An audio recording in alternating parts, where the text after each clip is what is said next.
पूर्ववर्ती सरकार ने इन सबको अंदर राजनीतिक लाभ लेने के उद्देश्य से जिलों की घोषणा की। बड़ा खेद का विषय है। चुनाव से बहुत पहले ही 17 जिलों के नाम से घोषणा करना ये ठीक नहीं पाया।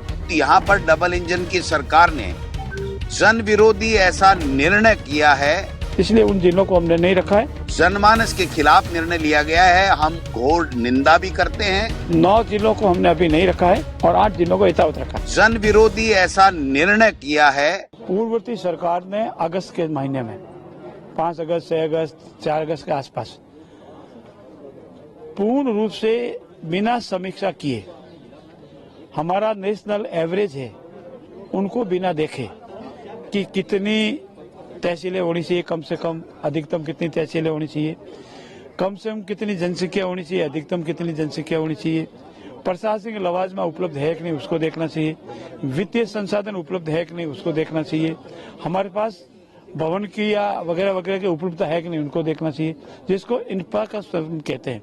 पर पूर्ववर्ती सरकार ने इन सब को अंदर राजनीतिक लाभ लेने के उद्देश्य से जिलों की घोषणा की। क्योंकि हमारी समिति ने पूर्ण रूप से इसकी समीक्षा की, जिलों का गठन का एवरेज देखा, अन्य प्रदेशों का भी देखा, राजस्थान का भी देखा, और उन्होंने विशेष रूप से ये पाया कि अगर 56 से लगाकर 2023 तक सिर्फ 7 जिले बने हैं और 2023 में चुनाव से बहुत पहले ही 17 जिलों के नाम से घोषणा करना ये ठीक नहीं पाया। जिलों की जनसंख्या को देखते हुए, तहसीलों को देखते हुए, उपलब्ध संसाधनों को देखते हुए, प्रशासनिक लवाजमे को देखते हुए ये ठीक नहीं पाया, इसलिए उन जिलों को हमने नहीं रखा है और बाकी जिले यथावत रखे। कितने जिले निरस्त किए गए अब वर्तमान? अब 41 जिले और 7 संभाग है। कितने निरस्त किए गए पुराने में से? 9 खत्म। 9 जिलों को हमने अभी नहीं रखा है और 8 जिलों को यथावत रखा है। 3 संभागों को भी 3 संभागों को हमने अभी रखना ठीक नहीं समझा है। राजस्थान के मुख्यमंत्री ने, कैबिनेट ने जो जिले कांग्रेस शासन के समय बनाए गए थे उनमें से 9 जिले और 3 संभाग को समाप्त करने का निर्णय लिया। बड़ा खेद का विषय है कि एक तरफ पूरे देश और दुनिया में डॉक्टर मनमोहन सिंह जी को भावभीनी विदाई दी जा रही है, अंतिम विदाई दी जा रही है, झंडे झुके हुए हैं।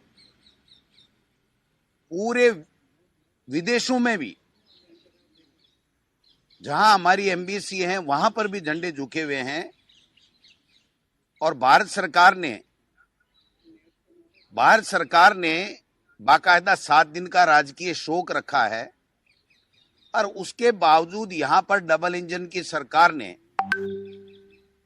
जन विरोधी ऐसा निर्णय किया है जो कल्पना से भी परे है, कोई सोच भी नहीं सकता। ये जितने भी जिले बनाए गए थे, संभाग बनाए गए थे, ये बाकायदा एक रिटायर्ड आईएएस की अध्यक्षता में उनकी कमेटी बनाई गई थी। उस कमेटी ने सिफारिश की थी, जनता की डिमांड थी और पूरी तरीके से प्रशासनिक तौर पर लोगों को कैसे ज्यादा से ज्यादा सुविधा मिले, इस दिशा में एक बहुत महत्वपूर्ण फैसला कांग्रेस की सरकार के समय हुआ था। इस भाजपा की सरकार ने राजस्थान में किया है, बाकी तो केवल कांग्रेस को गाली देना, कांग्रेस के निर्णयों की समीक्षा करना और जो निर्णय लिया है वो जनता के जनमानस के खिलाफ निर्णय लिया गया है। हम घोर निंदा भी करते हैं और पूरी तरीके से कांग्रेस पार्टी और आम राजस्थान की जनता इस जन विरोधी भाजपा की सरकार के जन विरोधी निर्णय के खिलाफ आंदोलन करेगी। चूंकि आप समझिए, इनकी गणित समझिए कि एक तरफ जनगणना होनी है, 1 जनवरी 31 दिसंबर तक के लिए इनको छूट दी गई थी, दूसरी तरफ सर्दियों की हाईकोर्ट में छुट्टियां हैं।